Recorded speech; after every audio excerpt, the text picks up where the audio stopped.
सृजन को पसंद करने के लिए, हमारा हौसला बढ़ाने के लिए आपका धन्यवाद। सृजन से जुड़े रहने के लिए इसे लाइक करें, शेयर करें, सब्सक्राइब करें और बेल आइकन को अवश्य ही प्रेस करें ताकि आप सबसे पहले जान सके सृजन। नमस्ते, कैसे हैं आप सभी?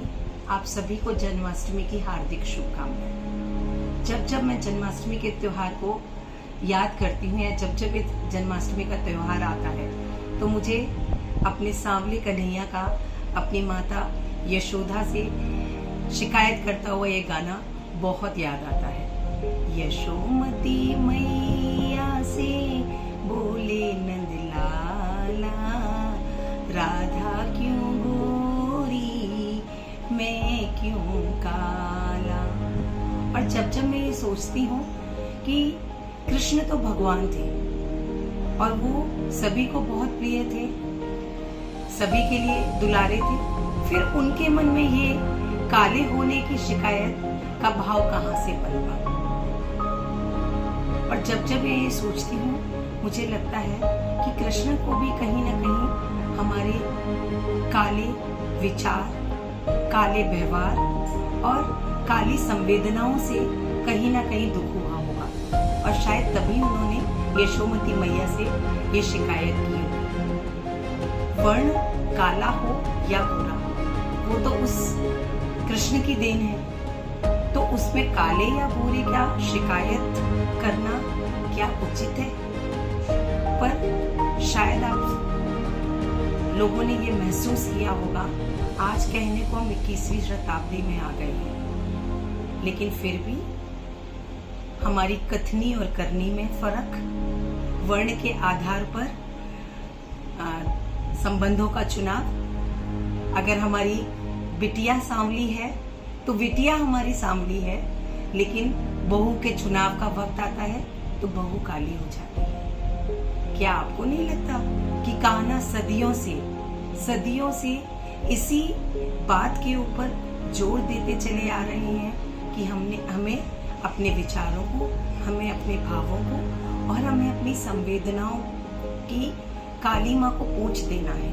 हम जैसे हैं, जैसा सोचते हैं, वैसे हम अपने आप को लोगों के समक्ष प्रस्तुत करें और अगर हमारे मन में कहीं भी नकारात्मकता है तो उसे हम निकालें, क्योंकि आखिर है तो हम सब उसी परमपिता परमात्मा के अंश, उसी कान्हा के अंश। और जब जब मैं जन्माष्टमी को याद करती हूँ तो मुझे मेरी कहानी का ये अंश बहुत याद आता है, जो आज मैं आपके लिए पढ़ना चाहती हूँ। गुरुजी आगे कह रहे थे, काला हमारा वर्ण ही नहीं होता, काले हमारे विचार भी होते हैं, काला हमारा व्यवहार भी होता है, काली हमारी परिस्थितियां भी होती हैं, पर इस काले में कृष्ण ढूंढना ही जीवन की सच्ची साधना है। विजिट के लिए आए डॉक्टर ने जैसे मुझे धर्म संकट से उबार लिया, नहीं तो शायद मैं आज बाबूजी से कह ही बैठता, कितना सरल है ना माफी शब्द। किसी का पूरा जीवन खामोशी से भरकर, रीता कर किसी को अनेकों तकलीफें और दर्द देकर आप माफी मांगकर अपने जीवन को सरल कर लेते हैं। किसके लिए? सिर्फ अपने लिए ना। क्या कभी आप सोचते हैं जो क्षति हमारे व्यवहार और रवैये की वजह से दूसरे को पहुंची है, उसकी भरपाई संभव है?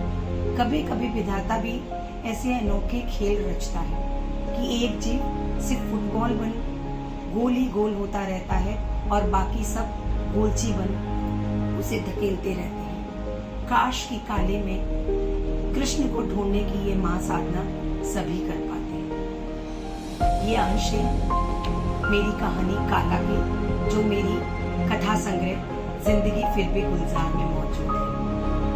इस कहानी में और आगे क्या कहा गया है जानने के लिए मेरी ये कहानी अवश्य पढ़ें।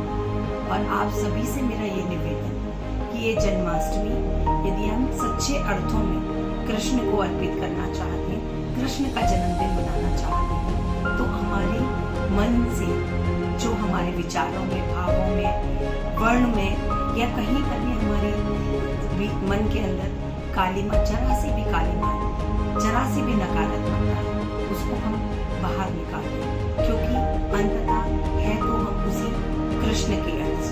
तो कृष्ण मनुष्य बनना है तो हमें कृष्ण बनना है, जो सबसे प्यार करता था, जो जैसा था, चाहे वो छोटा हो या बड़ा हो, काला हो या गोरा हो, गरीब हो या अमीर हो। उनके लिए राधा भी उतनी ही प्रिय थी जितनी की रुक्मिणी, उनके लिए सुदामा भी उतना ही प्रिय था जितना कि अर्जुन, उनके लिए माँ यशोदा भी उतनी ही प्रिय थी जितने की माँ देवकी।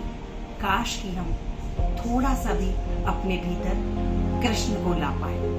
इस जन्माष्टमी आइए हम सब ये प्रण लें कि हम अपने भीतर उस कृष्ण को लाने की कोशिश करेंगे, उस कृष्ण को लाने का प्रयत्न करेंगे जिसके कि हम अंश हैं। धन्यवाद। जन्माष्टमी की हार्दिक शुभकामनाएं।